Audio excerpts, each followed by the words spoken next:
ಬಂಧುಗಳೇ ನಮಸ್ಕಾರ, ಹೇಗಿದ್ದೀರಿ ಎಲ್ಲರೂ? ಬಂಧುಗಳೇ, ಇತ್ತೀಚೆಗೆ ರಾಜ್ಯದಲ್ಲಿ ಅತಿ ಹೆಚ್ಚು ಸಂಚಲನ ಮೂಡಿಸಿದಂಥ ಸುದ್ದಿ ಅಂದರೆ ಅರ್ಜುನ ಆನೆಯ ಸಾವಿನ ಪ್ರಕರಣ. ಪ್ರಾಣಿಯ ಸಾವಿಗೆ ಈ ಪರಿಯಾಗಿ ರಾಜ್ಯದ ಜನರು ಎಂದೂ ಕೂಡ ಮರುಗಿರಲಿಲ್ಲ. ಆದರೆ ಪ್ರಪ್ರಥಮ ಬಾರಿಗೆ ಎನ್ನುವಂತೆ ಅರ್ಜುನ ಆನೆ ಸಾವನ್ನಪ್ತಾ ಇದ್ದ ಹಾಗೆ ಇಡೀ ರಾಜ್ಯ ಕಣ್ಣೀರನ್ನು ಹಾಕಿತ್ತು. ಅಷ್ಟು ಮಾತ್ರ ಅಲ್ಲ, ಅರ್ಜುನ ಆನೆಯ ಅಂತಿಮ ಸಂಸ್ಕಾರದ ಸಂದರ್ಭದಲ್ಲಿ ಯಾವ ಪರಿಯಾಗಿ ಜನ ಸೇರಿದ್ರು ಅಂದರೆ ಜನರ ಪ್ರೀತಿ ಅರ್ಜುನ ಮೇಲೆ ಎಷ್ಟಿತ್ತು ಅನ್ನೋದು ನಮಗೆ ಬಹಳ ಸ್ಪಷ್ಟವಾಗಿ ಗೊತ್ತಾಗ್ತಿತ್ತು. ಅದಾದ ಬಳಿಕ ಬಹಳ ಸದ್ದು ಮಾಡಿದಂಥ ಸುದ್ದಿ ಏನಪ್ಪ ಅಂದರೆ ಅರ್ಜುನ ಆನೆಯ ಸಾವಿಗೆ ಅರಣ್ಯಾಧಿಕಾರಿಗಳು ಅಥವಾ ಅವರ ಜೊತೆಗೆ ಹೋದಂಥ ತಂಡವೇ ಕಾರಣ ಆಗಿಬಿಡ್ತು ಅಂತ ಸ್ವತಃ ಮಾವುತರೇ ಈ ವಿಚಾರವನ್ನು ಬಾಯ್ಬಿಟ್ರು. ಎಡವಟ್ಟು ಮಾಡಿ ಅರ್ಜುನ ಆನೆಯ ಕಾಲಿಗೆ ಗುಂಡೇಟನ್ನು ಹೊಡೆದ್ಬಿಟ್ರು. ಈ ಕಾರಣಕ್ಕಾಗಿ ನರಳಿ ಅರ್ಜುನ ಆನೆ ಪ್ರಾಣ ಬಿಟ್ಟ ಎನ್ನುವಂಥ ವಿಚಾರ ಬಹಳ ದೊಡ್ಡ ಮಟ್ಟಿಗೆ ಸದ್ದು ಮಾಡ್ತು. ಈ ಕಾರಣಕ್ಕಾಗಿ ಇಡೀ ರಾಜ್ಯಾದ್ಯಂತ ಆಕ್ರೋಶ, ಪ್ರತಿಭಟನೆ ಇದೆಲ್ಲವೂ ಕೂಡ ವ್ಯಕ್ತವಾಯಿತು. ಅರ್ಜುನ ಆನೆಯ ಸಾವಿಗೆ ನ್ಯಾಯಕ್ಕಾಗಿ ಪ್ರತಿಯೊಬ್ಬರು ಕೂಡ ಒತ್ತಾಯಿಸಿದ್ರು. ಅದಾದ ಬಳಿಕ ತನಿಖೆ ಸಮಿತಿ ಅಂತ ಒಂದಷ್ಟು ಬೆಳವಣಿಗೆ ಆಯಿತು. ಆದರೆ ಸಾವಿಗೆ ನ್ಯಾಯ ಮಾತ್ರ ಸಿಗಲೇ ಇಲ್ಲ. ಒಟ್ಟಾರೆಯಾಗಿ ಅರ್ಜುನ ಆನೆಯ ಸಾವು ರಾಜ್ಯದಲ್ಲಿ ಬಹಳ ದೊಡ್ಡ ಮಟ್ಟಿಗೆ ಸಂಚಲನವನ್ನು ಮೂಡಿಸಿತ್ತು. ಇದೀಗ ಅದೇ ರೀತಿಯಾಗಿ ಮತ್ತೊಂದು ಆನೆಯ ಸಾವು, ಅಂದರೆ ಆನೆ ಸಾವನ್ನಪ್ಪಿದ್ದು ಕರ್ನಾಟಕದ ಬಂಡೀಪುರದಲ್ಲಿ. ಆದರೆ ಕೇರಳದಲ್ಲಿ ಇದೀಗ ಈ ಆನೆಯ ಸಾವು ಸಂಚಲನವನ್ನು ಮೂಡಿಸಿದೆ. ನಮ್ಮ ಅರ್ಜುನ ಸಾವನ್ನಪ್ಪಿದ ಸಂದರ್ಭದಲ್ಲಿ ನಾವ್ಯಾವ ರೀತಿಯಾಗಿ ಕಣ್ಣೀರನ್ನು ಹಾಕಿದ್ವಿ ಅಥವಾ ಯಾವ ರೀತಿಯಾಗಿ ಆಕ್ರೋಶವನ್ನು ಹೊರಹಾಕಿದ್ವಿ, ಇದೀಗ ಕೇರಳ ಭಾಗದಲ್ಲೂ ಕೂಡ ಜನ ಅದೇ ರೀತಿಯಾಗಿ ಕಂಬನಿ ಮಿಡಿತಾ ಇದ್ದಾರೆ, ಆಕ್ರೋಶವನ್ನು ಹೊರಹಾಕ್ತಾ ಇದ್ದಾರೆ. ಹಾಗಾದರೆ ಯಾವ ಆನೆ ಅದು? ಆ ಆನೆಯ ಸಾವಿಗೆ ಯಾಕೆ ಈ ಪರಿಯಾಗಿ ಜನ ಮರುಗ್ತಾ ಇದ್ದಾರೆ? ಆ ಡೀಟೇಲ್ಸನ್ನು ಹೇಳ್ತಾ ಹೋಗ್ತೀನಿ. ಒಂದು ವೇಳೆ ನಿಮ್ಮೆಲ್ಲರಿಗೂ ಕೂಡ ಗೊತ್ತಿರುವ ಹಾಗೆ ಇತ್ತೀಚೆಗೆ ಒಂದಷ್ಟು ಎಡವಟ್ಟಿನಿಂದಾಗಿಯೇ ಈ ದೈತ್ಯ ಪ್ರಾಣಿ ಆನೆಗಳನ್ನು ನಾವು ಕಳ್ಕೊಳ್ತಾ ಇದ್ದೀವಿ. ಅರ್ಜುನ ಆನೆ ಸಾವಿಗೂ ಮುನ್ನ ಒಂದು ಆನೆ ಸಾವನ್ನಪ್ಪಿತ್ತು. ಅದಾದ ಬಳಿಕ ನಿಮಗೆ ಗೊತ್ತಿರುವ ಹಾಗೆ ಅರ್ಜುನ, ಅದಾದ ಬಳಿಕ ಇದೀಗ ತಣ್ಣೀರ್ ಕೊಂಬನ್ನ ಅಥವಾ ತಣ್ಣೀರ್ ಕೊಂಬನ್ ಎನ್ನುವಂಥ ಆನೆಯ ಸುದ್ದಿ ಸದ್ದು ಮಾಡ್ತಾ ಇದೆ. ತಣ್ಣೀರ್ ಕೊಂಬನ್ನ ಎನ್ನುವಂಥ ಆನೆ ಮೂಲತಃ ಕರ್ನಾಟಕದ ವ್ಯಾಪ್ತಿಯಲ್ಲೇ ಇದ್ದಂತಹ ಆನೆ. ಹಾಸನದ ಸಕಲೇಶಪುರ ಭಾಗದಲ್ಲಿ ಈ ಆನೆ ಓಡಾಡಿಕೊಂಡು ಇತ್ತು.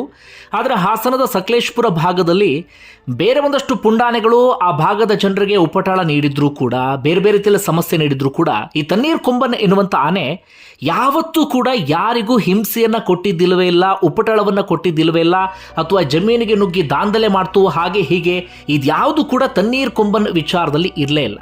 ಈ ಕಾರಣಕ್ಕಾಗಿ ಆನೆಗೆ ತಣ್ಣೀರ್ ಕೊಂಬನ್ ಎನ್ನುವ ರೀತಿಯಲ್ಲೂ ಕೂಡ ಹೆಸರನ್ನು ಇಡಲಾಗಿತ್ತು. ಆದರೆ ಇತ್ತೀಚೆಗೆ ಏನಾಗ್ಬಿಟ್ಟಿತ್ತು, ಈ ತಣ್ಣೀರ್ ಕೊಂಬನ್ ಆನೆ ವಿಪರೀತವಾದಂಥ ಬಾಯಾರಿಕೆ ಆದಂಥ ಕಾರಣಕ್ಕಾಗಿ ಈ ಹಾಸನ ಭಾಗದಲ್ಲಿ ಜಮೀನೊಂದಕ್ಕೆ ನುಗ್ಗಿಬಿಟ್ಟಿತ್ತು. ಅಲ್ಲಿ ಕಾಫಿ ತೋಟಕ್ಕೆ ಪೈಪನ್ನು ಅಳವಡಿಸಿರ್ತಾರಲ್ಲ, ಆ ಪೈಪನ್ನು ಪುಡಿಗಟ್ಟಿಬಿಟ್ಟಿತ್ತು ನೀರನ್ನು ಕುಡಿಯುವಂಥ ಉದ್ದೇಶದಿಂದ. ಈ ಕಾರಣಕ್ಕಾಗಿ ಅರಣ್ಯ ಇಲಾಖೆ ಅಧಿಕಾರಿಗಳು ನಿರ್ಧಾರವನ್ನು ತೆಗೆದುಕೊಳ್ತಾರೆ, ಈ ಆನೆಯನ್ನು ಸೆರೆ ಹಿಡಿಬೇಕು ಅಂತ. ಅದಕ್ಕೆ ಪುಂಡಾನೆ ಎನ್ನುವಂಥ ಪಟ್ಟವನ್ನು ಕಟ್ತಾರೆ. ಆಗಲೇ ಆ ಭಾಗದ ಜನ ಆಕ್ರೋಶವನ್ನು ಹೊರಹಾಕಿದ್ರು. ಆ ಭಾಗದ ಜನ ಆನೆಗಳ ಜೊತೆಗೆ ಎಷ್ಟರ ಮಟ್ಟಿಗೆ ನುರ್ತು ಹೋಗಿಬಿಟ್ಟಿದ್ದಾರೆ ಅಂದರೆ, ಯಾವ ಆನೆ ಒಳ್ಳೆ ಆನೆ, ಯಾವ ಆನೆ ಕೆಟ್ಟ ಆನೆ ಅಥವಾ ಪುಂಡಾನೆ, ಯಾವ ಆನೆ ದಾನ್ಲೆ ಕೊಡುತ್ತೆ, ಯಾವ ಆನೆ ದಾನ್ಲೆ ಕೊಡಲ್ಲ, ಅದೆಲ್ಲವೂ ಕೂಡ ಬಹಳ ಚೆನ್ನಾಗಿ ಗೊತ್ತಿತ್ತು. ಹೀಗಾಗಿ ಆ ಭಾಗದ ಜನ ಹೇಳಿದ್ರು, ಇದೇನು ಪುಂಡಾನೆ ಅಲ್ಲ, ನೀವು ಈ ಆನೆ ಹಿಡಿಯೋಕ್ಕೆ ಸುಮ್ಮನೆ ಟೈಮ್ ವೇಸ್ಟ್ ಮಾಡಬೇಡಿ, ಅದರ ಬದಲಾಗಿ ಈ ಉಪಟಳ ನೀಡುವಂಥ ಆನೆಯನ್ನು ಸೆರೆ ಹಿಡೀರಿ ಅಂತ. ಆದರೂ ಕೂಡ ಅರಣ್ಯ ಇಲಾಖೆ ಅಧಿಕಾರಿಗಳ ಕಣ್ಣು ಈ ತಣ್ಣೀರ್ ಕೊಂಬನ್ ಆನೆ ಮೇಲೆ ಬೀಳುತ್ತೆ. ಅಂತಿಮವಾಗಿ ತಣ್ಣೀರ್ ಕೊಂಬನ್ ಆನೆಯನ್ನು ಜನವರಿ 16ನೇ ತಾರೀಕು ಸೆರೆ ಹಿಡಿಯಲಾಗುತ್ತೆ. ಹಾಗೆ ಅಧಿಕಾರಿಗಳು ಈ ಆನೆಗೆ ರೇಡಿಯೋ ಕಾಲರ್ ಅನ್ನು ಅಳವಡಿಸಿ ಈ ಬಂಡೀಪುರ ಅರಣ್ಯ ಪ್ರದೇಶಕ್ಕೆ ಬಿಡ್ತಾರೆ. ಈ ತಣ್ಣೀರ್ ಕೊಂಬನ್ನ ಗುಂಪಾಗಿ ಇದ್ದಂಥ ಆನೆ, ಅಂದರೆ ಬೇರೆ ಆನೆಗಳ ಜೊತೆಗೆ ಇದ್ದಂಥ ಆನೆ, ಆ ಗುಂಪನ್ನು ಬೇರ್ಪಡಿಸಿದಂತಹ ಕಾರಣಕ್ಕಾಗಿ ತಣ್ಣೀರ್ ಕೊಂಬನ್ ಸಹಜವಾಗಿ ಡಿಸ್ಟರ್ಬ್ ಆಗಿಬಿಟ್ಟಿತ್ತು. ಎಲ್ಲೋ ಹೋಗಬೇಕು ಏನು ಎತ್ತ ಅನ್ನೋದು ತಣ್ಣೀರ್ ಕೊಂಬನ್ ಆನೆಗೆ ಗೊತ್ತಾಗಿರಲಿಲ್ಲ. ಈ ಕಾರಣಕ್ಕಾಗಿ ಸೀದಾ ಹೋಗಿ ಅದು ಕೇರಳದ ವೈನಾಡಿಗೆ ಎಂಟ್ರಿ ಕೊಟ್ಟು ಬಿಡುತ್ತೆ. ಎಂಟ್ರಿ ಕೊಟ್ಟ ಆದಾಗ ಆರಂಭದಲ್ಲಿ ಜನ ಈ ತಣ್ಣೀರ್ ಕೊಂಬನ್ನ ಆನೆಯನ್ನು ನೋಡಿ ಭಯಪಟ್ಟಿದ್ರು. ಅಂದರೆ ಜನವಸತಿ ಪ್ರದೇಶಕ್ಕೂ ಕೂಡ ಇದು ಹೋಗ್ತಾ ಇತ್ತು. ಬರ್ತಾ ಈ ತಣ್ಣೀರ್ ಕೊಂಬನ್ನ ಆನೆ ಜನರಿಗೆ ಏನು ಕೂಪಟಳ ಇಲ್ಲ, ಕಿರುಕುಳ ಇಲ್ಲ ಎನ್ನುವ ರೀತಿಯಲ್ಲಿ ಅನಿಸ್ಬಿಟ್ಟಿತ್ತು. ಹೀಗಾಗಿ ತಣ್ಣೀರ್ ಕೊಂಬನ ವಿಚಾರದಲ್ಲಿ ಕೇರಳದ ವೈನಾಡಿನ ಜನರು ಕೂಡ ತಲೆ ಕೆಡಿಸ್ಕೊಂಡಿರಲಿಲ್ಲ. ಇದು ಜನವಸತಿ ಪ್ರದೇಶಕ್ಕೆ ಹೋಗ್ತಾ ಇದ್ರು ಕೂಡ ಜಮೀನು ನುಗ್ಗಿ ದಾಂಧಲೆ ಮಾಡ್ತಾ ಇರಲಿಲ್ಲ. ಒಮ್ಮೆ ಮಾತ್ರ ಯಾವುದೋ ಒಂದು ಬಾಳೆ ತೋಟಕ್ಕೆ ಹೋಗಿ ಬಾಳೆಹಣ್ಣು ತಿಂದ್ಕೊಂಡು ಬಂದಿತ್ತಂತೆ. ಅದರ ಹೊರತಾಗಿ ಯಾವುದೇ ರೀತಿಯಲ್ಲೂ ಕೂಡ ಸಮಸ್ಯೆ ಮಾಡಿರಲಿಲ್ಲ. ಯಾರ ಪ್ರಾಣಕ್ಕೂ ಕೂಡ ಹಾನಿಯನ್ನು ತಂದೊಡ್ಡಿರಲಿಲ್ಲ ಈ ತಣ್ಣೀರ್ ಕೊಂಬನ್ನ ಆನೆ. ಹೀಗಿರುವಂಥ ಸಂದರ್ಭದಲ್ಲಿ ಒಮ್ಮೆ ಇದ್ದಕ್ಕಿದ್ದ ಹಾಗೆ ಏನಾಗ್ಬಿಡುತ್ತೆ ಅಂದರೆ, ಮೊನ್ನೆ ಈ ಕೇರಳದ ವೈನಾಡಿನ ಮಾನಂದವಾಡಿ ಎನ್ನುವಂಥ ಜನನಿಬಿಡ ಪ್ರದೇಶಕ್ಕೆ, ಅಂದರೆ ಅತಿ ಹೆಚ್ಚು ಜನ ಓಡಾಡುವಂಥ ಪ್ರದೇಶಕ್ಕೆ ಇದ್ದಕ್ಕಿದ್ದ ಹಾಗೆ ನುಗ್ಗಿ ಬಿಡುತ್ತೆ. ಕಾರಣ ಏನಪ್ಪ ಅಂದರೆ ವಿಪರೀತವಾದಂಥ ಹಸಿವು. ಇದಕ್ಕೆಲ್ಲೂ ಕೂಡ ಆಹಾರ ಸಿಗದಂಥ ಕಾರಣಕ್ಕಾಗಿ ಆ ಜನನಿಬಿಡ ಪ್ರದೇಶಕ್ಕೆ ನುಗ್ಗಿ ಬಿಡುತ್ತೆ ಗೊತ್ತಾಗದ ರೀತಿಯಲ್ಲಿ. ಆಗ ಕೇರಳದಲ್ಲಿ ಇದು ಬಹಳ ದೊಡ್ಡ ಮಟ್ಟಿಗೆ ಸುದ್ದಿ ಆಗಿಬಿಡುತ್ತೆ. ಜನ ಬಹಳ ದೊಡ್ಡ ಮಟ್ಟಿಗೆ ಸೇರ್ತಾರೆ. ಅರಣ್ಯ ಇಲಾಖೆ ಅಧಿಕಾರಿಗಳಿಗೂ ಒಂದು ರೀತಿಯಲ್ಲಿ ಒತ್ತಡ ಕ್ರಿಯೇಟ್ ಆಗಿಬಿಡುತ್ತೆ. ಹೀಗಾಗಿ ಈ ಆನೆಯನ್ನು ಸೆರೆ ಹಿಡಿಬೇಕು ಎನ್ನುವಂಥ ಕಾರ್ಯಾಚರಣೆಯನ್ನು ಆರಂಭಿಸಿ ಬಿಡ್ತಾರೆ. ಕಾರ್ಯಾಚರಣೆಯ ಸಂದರ್ಭದಲ್ಲಿ ಸಿಕ್ಕಾಪಟ್ಟೆ ಜನ ಮಾನಂದವಾಡಿ ಎನ್ನುವಂಥ ಪ್ರದೇಶ ಭಾಗದಲ್ಲಿ ಸೇರಿಬಿಡ್ತಾರೆ. ಹೀಗಾಗಿ ಈ ಆನೆ ವಿಪರೀತವಾದಂಥ ಒತ್ತಡಕ್ಕೆ ಒಳಗಾಗಿ ಬಿಡುತ್ತೆ. ಹಾಗೆ ನಿರ್ಜಲೀಕರಣ ಅಂದರೆ ವಿಪರೀತವಾದಂಥ ಡಿಹೈಡ್ರೇಷನ್ ಅಂತೀವಲ್ಲ, ಆ ರೀತಿಯಾದಂಥ ಪರಿಸ್ಥಿತಿಗೆ ಆನೆ ತಲುಪಿರುತ್ತೆ. ಹೀಗಿದ್ದಾಗಲೂ ಕೂಡ ಆನೆಯನ್ನು ಸೆರೆ ಹಿಡಿಲೇಬೇಕು ಎನ್ನುವಂಥ ಪರಿಸ್ಥಿತಿಗೆ ಅರಣ್ಯ ಇಲಾಖೆ ಅಧಿಕಾರಿಗಳು ಬಂದುಬಿಡ್ತಾರೆ. ಹೀಗಾಗಿ ಮೊದಲು ಆನೆಗೆ ಒಂದು ಡಾಟನ್ನು ಮಾಡ್ತಾರೆ. ಅದಾದ ಬಳಿಕ ಸ್ವಲ್ಪ ತಾವೇನು ಮತ್ತೊಂದು ಡಾಟನ್ನು ಮಾಡ್ತಾರೆ. ಈ ರೀತಿಯಾಗಿ ಆನೆಯನ್ನು ಸೆರೆ ಹಿಡಿಯುವಂಥ ಪ್ರಯತ್ನ ಪಡ್ತಾರೆ. ಅದಾದ ಬಳಿಕ 3 ಕುಮ್ಕಿ ಆನೆಗಳ ಮೂಲಕ ಫೋರ್ಸ್ಫುಲಿ ತುಂಬ ಒತ್ತಾಯಪೂರ್ವಕವಾಗಿ ಈ ಆನೆಯನ್ನು, ತಣ್ಣೀರ್ ಕೊಂಬನ್ ಆನೆಯನ್ನು ಲಾರಿಗೆ ಹತ್ತಿಸಲಾಗುತ್ತೆ. ಜನರಿಂದಾಗಿ ಈ ಆನೆ ಒತ್ತಡಕ್ಕೊಳಗಾಗುತ್ತೆ. ಕುಮ್ಕಿ ಆನೆಗಳು ಈ ತಣ್ಣೀರ್ ಕೊಂಬನ್ ಆನೆಯನ್ನು ಕಂಪ್ಲೀಟ್ ಜರ್ಜರಿತವಾಗಿಸಿ ಬಿಡ್ತವೆ. ಜೊತೆಗೆ ಅರವಳಿಕೆ ಮದ್ದನ್ನು ಕೂಡ ಈ ತಣ್ಣೀರ್ ಕೊಂಬನ್ನ ಆನೆಗೆ ಕೊಡಲಾಗಿತ್ತು. ಹೀಗಾಗಿ ಆನೆ ವಿಪರೀತವಾಗಿ ಸುಸ್ತಾಗಿ ಹೋಗಿಬಿಟ್ಟಿತ್ತು. ಆನೆಯ ದೇಹದೊಳಗಡೆ ಒಂದು ರೀತಿಯಾದಂಥ ಒತ್ತಡ ಕ್ರಿಯೇಟ್ ಆಗಿಬಿಟ್ಟಿತ್ತು. ಜೊತೆಗೆ ಆಹಾರವನ್ನು ಅರಸಿ ಅದು ಆ ಭಾಗಕ್ಕೆ ನುಗ್ಗಿದಂಥ ಕಾರಣಕ್ಕಾಗಿ ಹಸಿವಿನಿಂದಲೂ ಕೂಡ ಆ ಆನೆ ಬಳಲ್ತಾ ಇತ್ತು. ಆ ಸಂದರ್ಭದಲ್ಲಿ ಆನೆಗೆ ವಿಪರೀತವಾದಂಥ ಹಿಂಸೆಯನ್ನು ನೀಡಲಾಯಿತು. ಆದರೆ ಒಂದು ರೀತಿಯಲ್ಲಿ ನೋಡಿದ್ರೆ ಜನನಿಬಿಡ ಪ್ರದೇಶಕ್ಕೆ ನುಗ್ಗಿದೆ, ಅದನ್ನು ಹಿಡಿಯಲೇಬೇಕಾದಂಥ ಪರಿಸ್ಥಿತಿ. ಆದರೆ ಇನ್ನೊಂದು ಕಡೆಯಿಂದ ಹಿಡಿಯುವಂಥ ಸಂದರ್ಭದಲ್ಲಿ ವೈಜ್ಞಾನಿಕ ವಿಧಾನಗಳನ್ನು ಅನುಸರಿಸಿಲ್ಲ ಎನ್ನುವಂಥ ಆಕ್ರೋಶ ಈಗ ಕೇಳಿ ಬರ್ತಾ ಇದೆ. ಒಟ್ಟಾರೆಯಾಗಿ ಆ ಆನೆಯನ್ನು ಸೆರೆ ಹಿಡಿಯಲಾಯಿತು. ಆಗಲೂ ಕೂಡ ಆ ಭಾಗದ ಜನ ಒಂದಷ್ಟು ಮಂದಿ ಆಕ್ರೋಶವನ್ನು ಹೊರಹಾಕಿದ್ರು. ಏನೋ ಅಪ್ಪಿತಪ್ಪಿ ಜನನಿಬಿಡ ಪ್ರದೇಶಕ್ಕೆ ಎಂಟ್ರಿ ಕೊಟ್ಟಿದೆ, ಅದನ್ನು ಬಿಟ್ಟುಬಿಡಿ, ಅದ್ರ ಪಾಡಿಗೆ ಅದೆಲ್ಲ ಓಡಾಡ್ಕೊಂಡಿರುತ್ತೆ, ಇಲ್ಲಿವರೆಗೆ ಯಾರಿಗೂ ಕೂಡ ಹಿಂಸೆಯನ್ನು ಕೊಟ್ಟಿಲ್ಲ ಅಂತೇಳಿ. ಆದರೆ ಕೇರಳ ಅರಣ್ಯದ ಇಲಾಖೆ ಅಧಿಕಾರಿಗಳು ಹೇಳ್ತಾರೆ, ಇದು ನಮ್ಮ ಆನೆ ಅಲ್ಲ, ಕರ್ನಾಟಕದ ಆನೆ. ಹೀಗಾಗಿ ನಾವು ಕರ್ನಾಟಕಕ್ಕೆ ಇದನ್ನು ವಾಪಸ್ ಕಳಿಸಬೇಕು, ನಮ್ಮಲ್ಲಿ ಇಟ್ಕೊಳ್ಳೋಕೆ ಸಾಧ್ಯ ಆಗೋದಿಲ್ಲ ಅಂತ ಹೇಳಿ. ಹೀಗಾಗಿ ಜನರ ಆಕ್ರೋಶದ ನಡುವೆಯೂ ಕೂಡ ಆನೆಯನ್ನು ಸೆರೆ ಹಿಡಿಯಲಾಯಿತು. ಆದರೆ ಆನೆ ಮಾತ್ರ ವಿಪರೀತವಾಗಿ ಸುಸ್ತಾಗಿ ಹೋಗಿತ್ತು. ಕೊನೆಗೆ ಏನು ಮಾಡ್ತಾರೆ, ರಾತ್ರೋರಾತ್ರಿ ಆ ಆನೆಯನ್ನು ಲಾರಿಯಲ್ಲಿ ಬಂಡೀಪುರದ ಈ ರಾಂಪುರ ಆನೆ ಶಿಬಿರಕ್ಕೆ ಕರ್ಕೊಂಡು ಬರ್ತಾರೆ, ಅದನ್ನು ಪಳಗಿಸುವಂಥ ಉದ್ದೇಶದಿಂದ. ಈ ಬಂಡೀಪುರದ ರಾಂಪುರ ಆನೆ ಶಿಬಿರಕ್ಕೆ ಕರ್ಕೊಂಡು ಬರ್ತಾ ಇದ್ದ ಹಾಗೆ ಫೆಬ್ರವರಿ 2ನೇ ತಾರೀಕು ಮಧ್ಯರಾತ್ರಿ ಇನ್ನೇನು ಲಾರಿಯಿಂದ ಆನೆಯನ್ನು ಕೆಳಗಿಳಿಸಬೇಕು ಅನ್ನೋ ಸಂದರ್ಭದಲ್ಲಿ ಆನೆ ಇದ್ದಕ್ಕಿದ್ದ ಹಾಗೆ ಕುಸಿದು ಬೀಳುತ್ತೆ. ಆಗ ಚೆಕ್ ಮಾಡಿದಾಗ ಆನೆಯ ಪ್ರಾಣ ಪಕ್ಷಿಯೇ ಹಾರಿ ಹೋಗಿರುತ್ತೆ. ಬಹಳ ದಷ್ಟಪುಷ್ಟವಾಗಿದ್ದಂಥ ಆನೆ, ದೈತ್ಯ ಆನೆ, ಯಾರಿಗೂ ಕೂಡ ತೊಂದರೆ ಕೊಡದಂಥ ಶಾಂತ ಸ್ವಭಾವದ ಆನೆ ಅದನ್ನು ಸೆರೆ ಹಿಡಿಯುವಂಥ ಕಾರ್ಯಾಚರಣೆಯಲ್ಲಿ ಜರ್ಜರಿತವಾಗಿ ವಿಪರೀತ ಸುಸ್ತಿಗೆ ಒಳಗಾಗಿ ಅಲ್ಲೇ ಪ್ರಾಣವನ್ನು ಕಳ್ಕೊಳ್ಳುತ್ತೆ. ಇತ್ತೀಚೆಗಷ್ಟೇ ಮರಣೋತ್ತರ ಪರೀಕ್ಷೆಯ ರಿಪೋರ್ಟ್ ಕೂಡ ಬಂದಿದೆ. ಹೃದಯಾಘಾತ ಎನ್ನುವಂಥ ಮಾತನ್ನು ಹೇಳ್ತಿದ್ದಾರೆ. ಆದರೆ ಇನ್ನೊಂದಷ್ಟು ರಿಪೋರ್ಟ್ ಬರೋದಕ್ಕೆ ಅವರೆಲ್ಲರೂ ಕೂಡ ವೆಯ್ಟ್ ಮಾಡ್ತಾ ಇದ್ದಾರೆ. ಒಟ್ಟಾರೆಯಾಗಿ ಒಂದೊಳ್ಳೆ ಶಾಂತ ಸ್ವಭಾವದ, ಯಾರಿಗೂ ತೊಂದರೆ ಕೊಡದಂಥ ಆನೆಯ ಪ್ರಾಣವನ್ನು ತೆಗೆದ ಹಾಗಾಗಿದೆ. ಈ ಕಾರಣಕ್ಕಾಗಿ ಇದೀಗ ಕೇರಳ ಭಾಗದಲ್ಲಿ ಈ ವಿಚಾರ ತೀವ್ರ ಸಂಚಲನವನ್ನು ಮೂಡಿಸಿದೆ, ತೀವ್ರ ಆಕ್ರೋಶವೂ ಕೂಡ ವ್ಯಕ್ತವಾಗ್ತಿದೆ.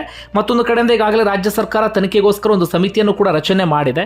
ಬಟ್ ಆ ತನಿಖೆಯಿಂದ ಏನು ಪ್ರಯೋಜನವೋ ಗೊತ್ತಿಲ್ಲ. ಒಟ್ಟಾರೆಯಾಗಿ ಬಂಡೀಪುರದ ರಾಂಪುರ ಆನೆ ಶಿಬಿರದಲ್ಲಿ ಆನೆ ಪ್ರಾಣ ಕಳ್ಕೊಳ್ತಿರೋದು ಇದು 2ನೇ ಆನೆ. ಈ ಹಿಂದೆ ಈ ಅಕ್ಕಿ ರಾಜ ಅಂತ ಕರಿತಿದ್ವು, ಅಥವಾ ಅಕ್ಕಿ ಕೊಂಬನ್ ಎನ್ನುವಂಥ ಆನೆ ಒಂದಿತ್ತು, ನಿಮಗೆ ಗೊತ್ತು ಅಂದ್ಕೊಳ್ತೀನಿ, ಯಾಕಂದರೆ ಭಾಳ ಫೇಮಸ್ ಆಗಿರುವಂಥ ಆನೆ.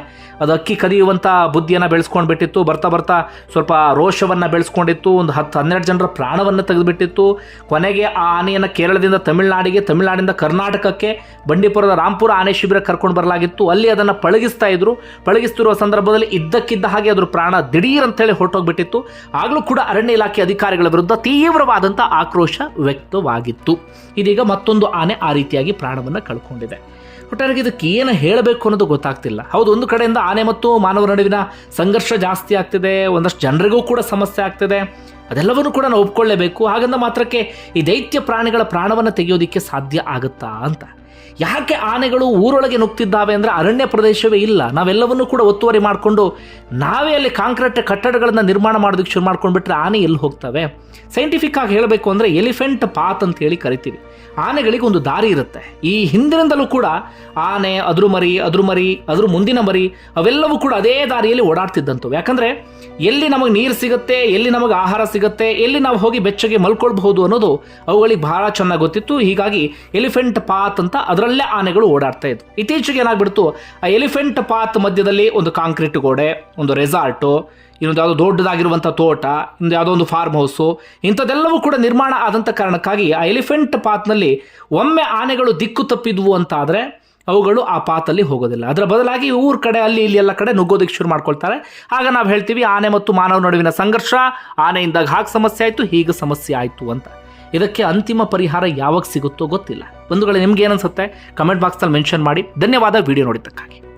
ಇದು ಒಂದು ಶಾಕಿಂಗ್ ನ್ಯೂಸ್ ಅಂತ ಹೇಳಬೇಕು. ಒಂದು ಆನೆ ತಣ್ಣೀರನ್ನು ನಾವು ಬೇಲೂರಿಂದ ಹಿಡಿದು ಟ್ರಾನ್ಸ್ಲೋಕೇಟ್ ಮಾಡಿ ಅದನ್ನು ಬಂದೀಪುರ ಮೂಳೆಹೊಳೆ ರೇಂಜ್ ಒಳಗೆ ಬಿಡ್ತಾರೆ. ಅದು ಅಲ್ಲಿದ್ದಾಗಿಂದ ಅದು ಈ ಕಡೆಗೆ ಕೇರಳ ಕಡೆ ನೆನ್ನೆ ಹೋಗಿ ಮಾನಂತವಾಡಿ ಒಳಗೆ ಊರ ಕಡೆ ಹೋಗಿದ್ಗೆ ಅಲ್ಲಿ ಕೇರಳದವರು ಇದು ನಿಮ್ಮ ಆನೆ ನೀವು ವಾಪಸ್ ತೊಗೊಂಡು ಹೋಗಿ ಅಂದ್ಬಿಟ್ಟು ಅವ್ರು ಹೇಳಿದ್ರಿಂದ ಅದನ್ನು ತಿರ್ಗಾ ಟ್ರ್ಯಾಂಕ್ಯುಲೈಸ್ ಮಾಡಿ ಅದನ್ನು ಟ್ರಾನ್ಸ್ಲೊಕೇಟ್ ಮಾಡಿ ನಮ್ಮ ಬಂದೀಪುರ ಒಳಗೆ ರಾಮಪುರ ಎಲಿಫೆಂಟ್ ಕ್ಯಾಂಪ್ ತಂದಿದ್ದಾರೆ. ಅಲ್ಲಿ ನೆನ್ನೆ ನೈಟು ತಣ್ಣೀರು ಸತ್ತೋಗಿದೆ. ಇದು ಬಹಳ ದುಃಖವಾದ ವಿಷಯ.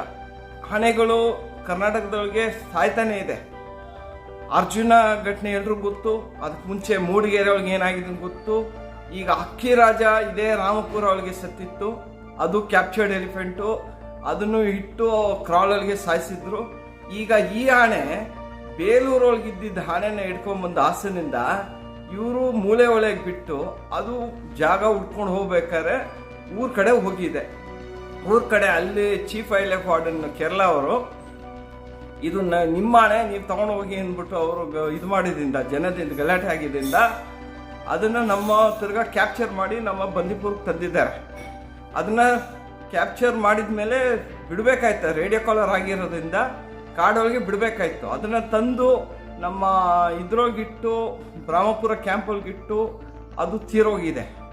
ಇದು ನಾವು ಸರ್ಕಾರಕ್ಕೆ ಕೇಳೋದು, ದಯವಿಟ್ಟು ನೀವು ಆನೆ ಕ್ಯಾಪ್ಚರ್ ಮಾಡಿ, ಬೇಡ ಅಂತಿಲ್ಲ, ತೊಂದರೆ ಇದ್ದಾಗ ಊರು ಜನಕ್ಕೆ. ಬಟ್ ಈ ಥರ ಕ್ಯಾಪ್ಚರ್ ಮಾಡೋ ಆನೆಗಳು ಸಾಯ್ತಿದ್ರೆ ಸರಿಗೆ ಹೋಗೋದಿಲ್ಲ. ಇದು ಆಲ್ರೆಡಿ ಇದು ನಾವು ಲೆಕ್ಕ ಇಟ್ಕೊಂಡು ಹೋದರೆ ಎಷ್ಟೋ ಆನೆಗಳು ಸತ್ತಿದೆ. ನಾವು ಬೇರೆ ಈಗ ತಗೊಂಬರೋದು ಮೂಡಿಗೆರೆ ಒಳಗೆ ಡಿಸೆಂಬರ್ 2 ಆಯಿತು, ಡಿಸೆಂಬರ್ 4 ಹಾಸನ ಒಳಗೆ ಎಸಲೂರೊಳಗೆ ಅರ್ಜುನ ತೀರೋಯ್ತು. ಅದಕ್ಕೆ ಮುಂಚೆ ಅಕ್ಟೋಬರ್ 30 ನಮ್ಮ ಅಕ್ಕಿ ರಾಜ ಇದೇ ರಾಮಪುರ ಒಳಗೆ ಸತ್ತೋಯ್ತು. ಈಗ ತಣ್ಣೀರು ಆನೆ ಸತ್ತೋಗಿದೆ.